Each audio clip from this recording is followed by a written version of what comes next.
Boa tarde, novamente damos início ao estudo da série psicológica de Joana de Ângeles. Continuamos abordando o capítulo 2, hoje com o item Crises Gerais. Vamos para a nossa introdução, comentando uma passagem trazida a nós numa mensagem de Emmanuel, extraída do livro Cartas de Paulo, o Evangelho comentado por Emmanuel. Carta aos Hebreus, capítulo 6, versículo 9. Comenta-se com amargura o progresso aparente dos ímpios. A eternidade confere reduzida importância aos bens exteriores. Aqueles que exclusivamente acumulam vantagens transitórias, fora de sua alma, plenamente esquecidos da esfera interior, são dignos de piedade. Vamos aqui fazer alguns apontamentos para introduzir o nosso estudo. Emmanuel aqui se refere à compreensão material bem generalizada pela criatura humana a respeito do progresso, da riqueza, das pessoas de má vida, de má conduta, aqui chamada de ímpios. Aqueles que utilizam-se, muitas vezes, de meios ilegais para o acúmulo de bens, de tráfico, de roubo. E ele começa nessa referência chamando-nos a atenção ao ponto de vista novo, a maneira nova que nós somos chamados a observar os fatos no mundo material. E nesse caso, o progresso dos ímpios. E ele diz assim: há pessoas que se sentem até incomodadas, amarguradas, em ver pessoas de má conduta se dando bem na vida. E aí ele vai nos dar, de fato, a compreensão espiritual a respeito disso. E ele continua dizendo: a eternidade confere reduzida importância aos bens exteriores. O entendimento espiritual da vida é bem diferente do entendimento comum, material. E aí ele diz: aqueles que exclusivamente acumulam vantagens transitórias, fora de sua alma, plenamente esquecidos da esfera interior, ou seja, com ausência de bases, de princípios, de bens espirituais, são dignos de piedade. Em vez de observarmos essas pessoas com qualquer liame de amargura, ou até de inveja, alguns têm. Pelo contrário, devemos ter pena dessas pessoas que, durante um curto espaço de tempo, uma encarnação, como passa breve, projetam todos os seus objetivos da vida na realidade temporária da existência. São pessoas dignas de piedade. Passemos a olhá-las com o olhar espiritual, que abrange os reais valores e objetivos da transitória existência que a alma tem, revestida de um corpo físico. Vamos então comentar o nosso tema Crises Gerais, lembrando sempre, aqui apenas comentamos alguns breves parágrafos e deixamos a sugestão da leitura do livro Encontro com a Paz e a Saúde, de Divaldo Pereira Franco, da série psicológica de Joana de Ângeles. Com esses apontamentos que aqui fazemos, objetivam facilitar a leitura do livro, tirar aquela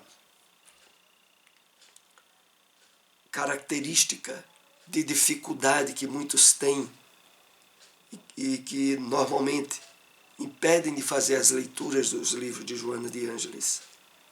Então aqui nós objetivamos tirar essas arestas e propiciar algumas reflexões importantes que percebemos no estudo da série. Vamos para o primeiro tópico. A predominância do ego sobre o self responde pela crise de conduta, em razão da fragmentação do que deveria ser a unidade psicológica do ser, trabalhando impulsos descontrolados pela ambição do ter, em vez da natural busca do ser. Então, por trás dessa temática das crises, semana passada comentamos aqui crises existenciais, hoje crises gerais. As causas estão nas descompensações de vivência da sua verdadeira natureza espiritual durante a experiência encarnatória. Mas aqui Joana vai mais a profundo e ela vai nos dizendo a predominância do ego sobre o self. Como assim? A predominância do nosso passado espiritual, distanciado das leis divinas, estabelecido em condutas viciosas, em hábitos nocivos, e que mesmo estando no nosso inconsciente, faz parte do nosso ego, subtrai as possibilidades ideais de renovação, de aprimoramento espiritual que cada reencarnação nos abre as portas. Então, muitos espíritos com tarefas, inclusive, grandiosas na área da mediunidade, com tarefas missionárias na educação, em várias áreas do crescimento humano, deixam-se envolver num amaranhado de conflitos interiores, de desconexão com os ideais propósitos da sua encarnação. É essa a predominância do ego sobre o self. Responde pela crise de conduta em razão da fragmentação do que deveria ser a unidade psicológica do ser.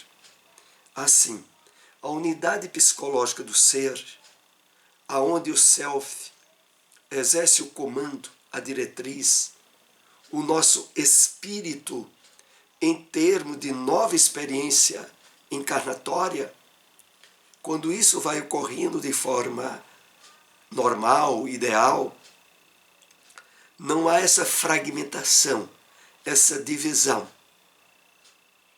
da unidade psicológica do ser. Essa divisão, ela, poderíamos até dizer assim, com a redundância, a nível de desequilíbrios mentais, como na esquizofrenia, que é um desequilíbrio patológico, nós vivemos em relativos desequilíbrios de maior intensidade, mas que fragmentam o nosso ser. Só superaremos isso na medida em que, integrando-nos nos objetivos espirituais, na vivência do Evangelho do Cristo, na predominância do self conduzindo a nossa vida, é que evitamos essa divisão, essa fragmentação e não estabelecemos campos para crises, como normalmente acontece com a maioria de nós. Por isso ela diz mais adiante: trabalhando impulsos descontrolados pela ambição do ter, em vez da natural busca do ser. Quanto mais o homem se entrega à busca desenfreada de valores materiais, deixando quase ou nenhum espaço para os cuidados e a atenção com o seu espírito, com a sua individualidade, quanto mais ele faz isso, mais essa fragmentação, esses conflitos vão se avolumando, levando ele às crises. existenciais, que aqui continuam sendo analisadas a partir do que já vimos no estudo da semana passada. A sombra escura arquetípica projeta-se exteriormente, gerando instabilidade emocional, em face da perda do senso de elevação e de construção da individualidade, sob o impacto da personalidade em desalinho. Vamos entender isso. A sombra escura arquetípica se refere ao nosso passado espiritual que está adormecido no nosso inconsciente, mas que vez ou outra aflora e faz isso que aqui é colocado. Projeta-se exteriormente, gerando instabilidade emocional, em face da perda do senso de elevação e de construção da individualidade. Porque a nossa individualidade, de fato, vai sendo cuidada, construída, na medida em que, integrados com a nossa verdadeira natureza espiritual, aproveitamos ao máximo as oportunidades de crescimento emocional, psíquico e espiritual que a atual encarnação nos possibilita. Não é à toa que há o esquecimento das reencarnações passadas,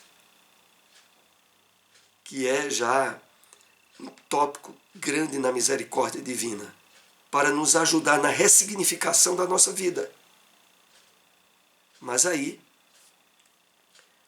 afastando-nos dos objetivos da nossa encarnação, estabelecemos sintonia forte com os valores materiais e damos esse espaço de sombra, de onde emerge conteúdos psíquicos desalinhados com os atuais objetivos da nossa vida e que mais adiante estourará em crises que nós iremos analisar. Inevitavelmente, se estabelece a turbulência interior, porque desaparecem os ideais mais relevantes, que devem ser cultivados e vividos, sendo substituídos pelas ilusões do cotidiano, como infelizmente acontece na grande maioria que vive nessa sociedade materialista. A atenção e os cuidados, todos voltados para o corpo e para questões materiais, efetuam de uma forma intensa a substituição dos ideais que trouxemos para a presente encarnação. E aí estabelece-se um tumulto, uma turbulência interior. A ansiedade logo se manifesta como instabilidade em relação às conquistas planificadoras, desde que aquelas conseguidas são mais externas do que interiores, de afirmação e de bem-estar profundos. Eis aí um dos primeiros grandes problemas em que a humanidade atual se vê de mãos dadas: as doenças de fundo emocional, a ansiedade, a depressão, as síndromes de pânico e outras, como resultado de crises existenciais que a pessoa está passando. Por falta de cuidado e de atenção adequadas à nova oportunidade reencarnatória que está tendo. E por deixar extravasar, mesmo que de forma imperceptível, conflitos a respeito do que já foi vivido e que deveria ter ficado no passado. Então, o primeiro ponto aqui é a ansiedade. Logo se manifesta como instabilidade em relação às conquistas planificadoras. Essa instabilidade, ela se verifica exatamente por ausência de conteúdos espirituais relevantes na vida e nos objetivos da pessoa. Prosseguindo. Deixam por efeito a sensação de vazio existencial, em face do conteúdo de que se revestem. Assemelham-se a uma alimentação diária, que logo satisfeita, volta a apresentar-se, exigindo repetição.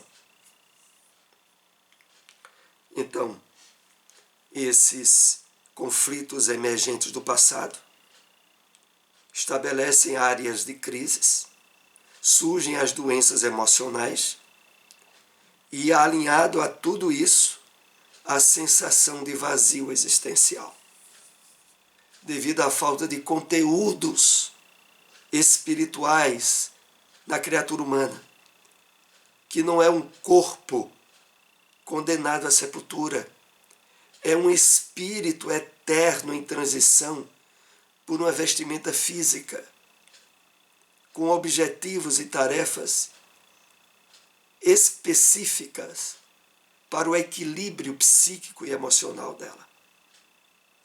E quando há essa entrega às questões materiais, é a sede da água do mar, que nunca sacia, que nunca tira a sede, e que sempre exige, cada vez mais, a busca desenfreada de outros valores materiais.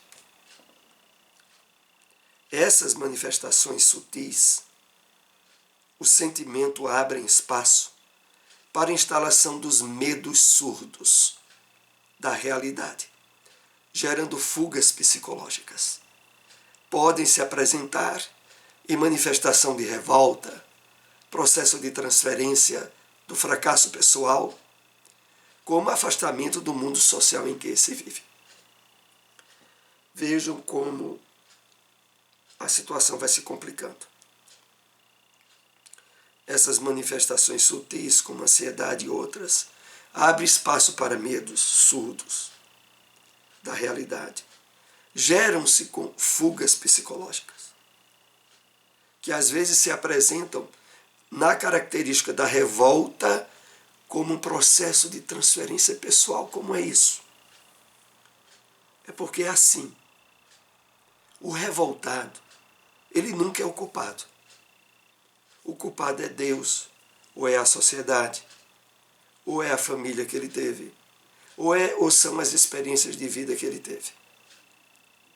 E aí o revoltado faz essa transferência do fracasso que ele vivencia para os outros. Ou com isolamento pelo afastamento do mundo social. A pessoa busca se isolar, a se afastar, abrindo campo para o estabelecimento das depressões. É inevitável que, somado essas crises interiores não resolvidas, apareçam em volume cada vez maior as crises gerais da sociedade. Na política, na religião, na cultura, na arte, nos relacionamentos humanos. É inevitável que essas crises individuais não vá estourar numa crise social mais ampla, aonde são atingidos as diversas áreas de atuação da criatura humana, que passa, através da visão materialista, a sempre querer dar uma de esperto, de trapacear, de enganar. E nisso engloba política, religião, cultura e arte. Todas as experiências humanas. É por isso que o materialismo, bem estabelecido e divulgado, geraria a impossibilidade de convívio do homem na sociedade. Não é à toa que o maior adversário do espiritismo é o materialismo. Porque o materialismo, ele está na base de todas as crises existenciais da criatura humana, de todos os problemas. A solução do problema geral encontra-se na célula humana, no indivíduo que perdeu o rumo do equilíbrio e atormenta-se no individualismo perverso, sem haver entendido a necessidade do coletivismo saudável. O problema começa na criatura humana indivíduo, se estende para a sociedade como geral, e a solução real parte do trabalho individual em cada um. E nesse trabalho, as atividades de estímulo à divulgação do bem, da caridade, da solidariedade, da espiritualidade em termos profundos, abrem as possibilidades de retorno ao equilíbrio do indivíduo e, posteriormente, da sociedade como um todo. Ninguém consegue fugir da sua essência, da origem divina. Enquanto assim proceder, buscando soluções mentirosas, viverá em crises contínuas, saltando de uma para outra interminavelmente.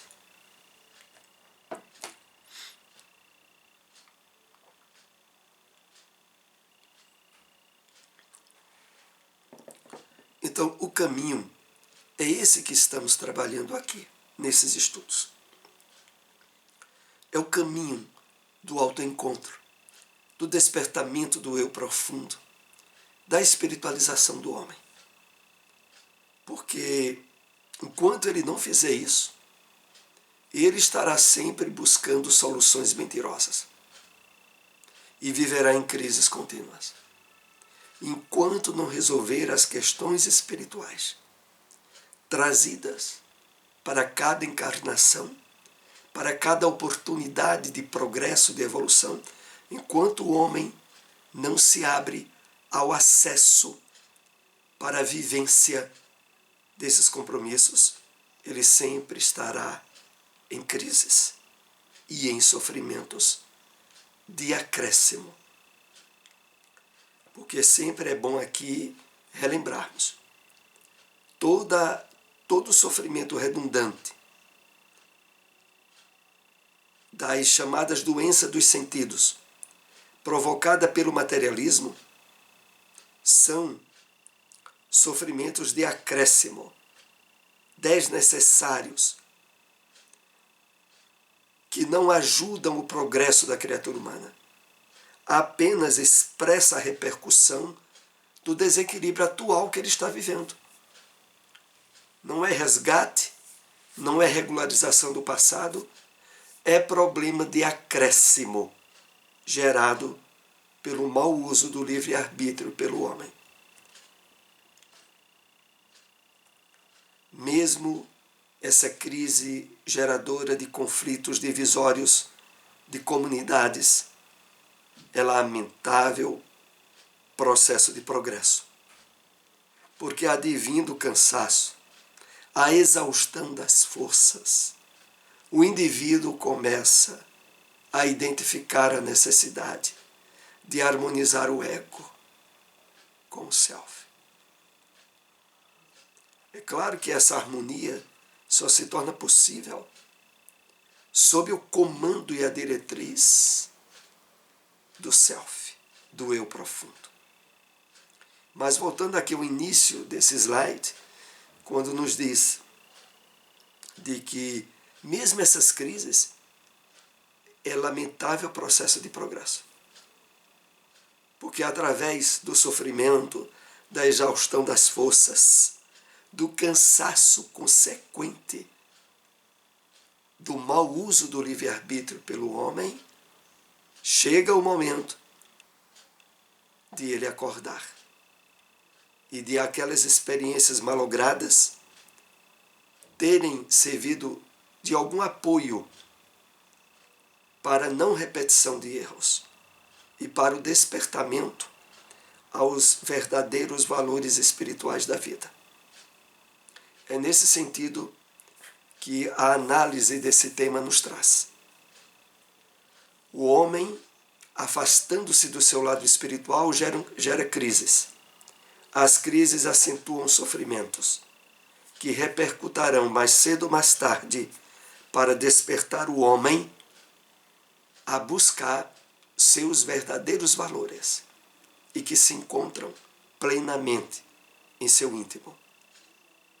O seu eu profundo, o self, que passe então a direcionar e ter um espaço de atitude, de atenção pelo homem, na sua identificação profunda com as metas trazidas para a sua encarnação. Aqui nós concluímos o comentário desse item, capítulo 2. Agradecemos àqueles que nos acompanharam e, se possível, divulguem essas informações e busquem adquirir o livro Encontro com a Paz e a Saúde. É uma das obras que aqui em Caruaru nós temos na livraria da Fraternidade Espírita Bezerra de Menezes. Uma boa tarde e até o próximo estudo.